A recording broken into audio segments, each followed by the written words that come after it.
being all equal and independent, no one ought to harm another in his life, health, liberty, or possessions.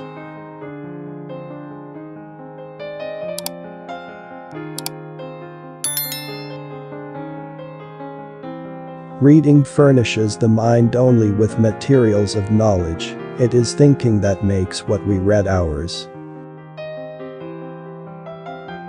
New opinions are always suspected and usually opposed without any other reason, but because they are not common. The only defense against the world is a thorough knowledge of it. We are like chameleons, we take our hue and the color of our moral character from those who are around us. Parents wonder why the streams are bitter when they themselves poison the fountain. To love truth for truth's sake is the principal part of human perfection in this world and the seed plot of all other virtues. Education begins the gentleman, but reading, good company and reflection must finish him. Revolt is the right of the people. No man's knowledge here can go beyond his experience. To prejudge other men's notions before we have looked into them is not to show their darkness, but to put out our own eyes. All wealth is the product of labor.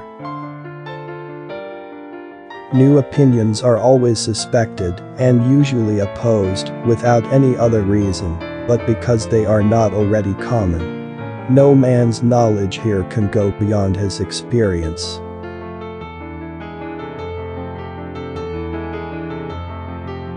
I have always thought the actions of men the best interpreters of their thoughts. Men being, as has been said, by nature, all free, equal and independent, no one can be put out of this estate and subjected to the political power of another without his own consent.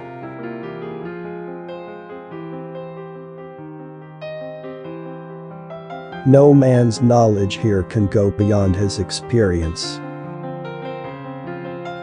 The state of nature has a law of nature to govern it, which obliges every one.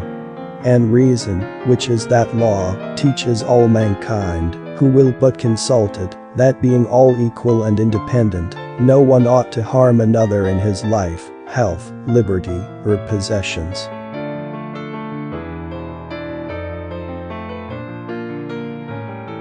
Our business here is not to know all things, but those which concern our conduct. A sound mind in a sound body is a short but full description of a happy state in this world. He that has these two has little more to wish for, and he that wants either of them will be a little better for anything else.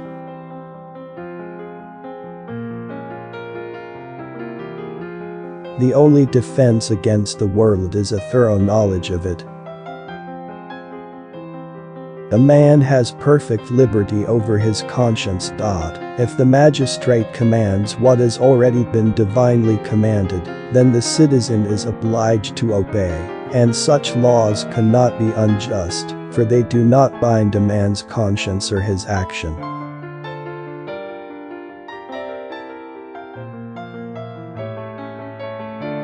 Reverie is when ideas float in our mind without reflection or regard of the understanding. Few men think, yet all will have opinions. Hence men's opinions are superficial and confused.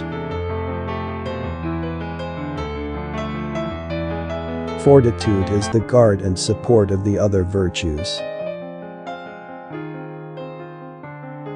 There is frequently more to be learned from the unexpected questions of a child than the discourses of men.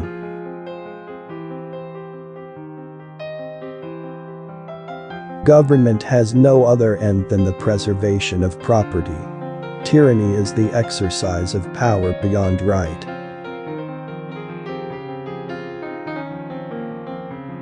But there is only one thing which gathers people into seditious commotion, and that is oppression. No one can be put out of this estate and subjected to the political power of another without his own consent. In transgressing the law of nature, the offender declares himself to live by another rule than that of reason and common equity.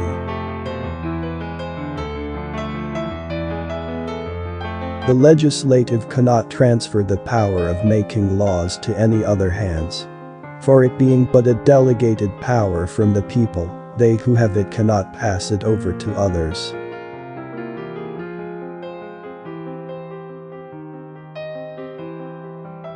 A liberty to follow my own will in all things where that rule prescribes not to be subject to the inconstant, uncertain, unknown, arbitrary will of another man, as freedom of nature is to be under no other restraint but the law of nature.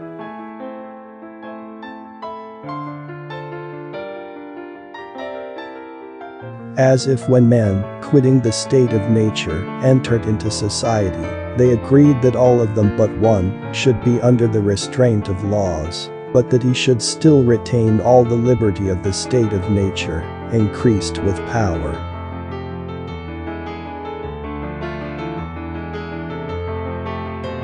The end of law is not to abolish or restrain, but to preserve and enlarge freedom. For in all the states of created beings, capable of laws, where there is no law there is no freedom.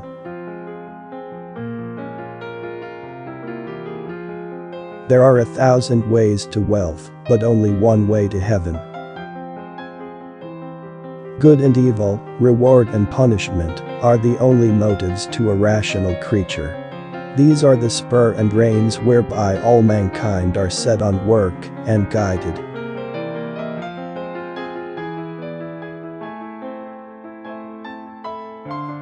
Try all things, hold fast that which is good.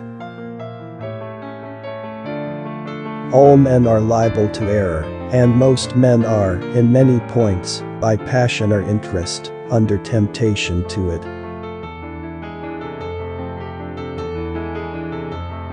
Those are not at all to be tolerated who deny the being of God.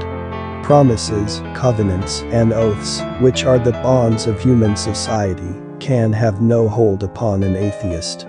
The taking away of God, though but even in thought, dissolves all.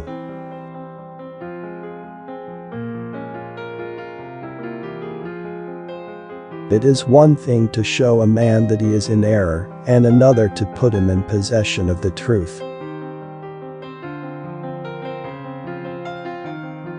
Seek to make thy course regular, that men may know beforehand what they may expect. The state of nature has a law of nature to govern it, which obliges every one. And reason, which is that law, teaches all mankind, who will but consult it.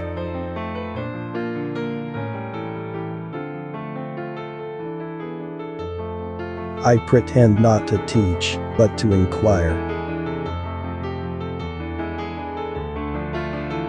The rising unto place is laborious, and by pains men come to greater pains, and it is sometimes base, and by indignities men come to dignities.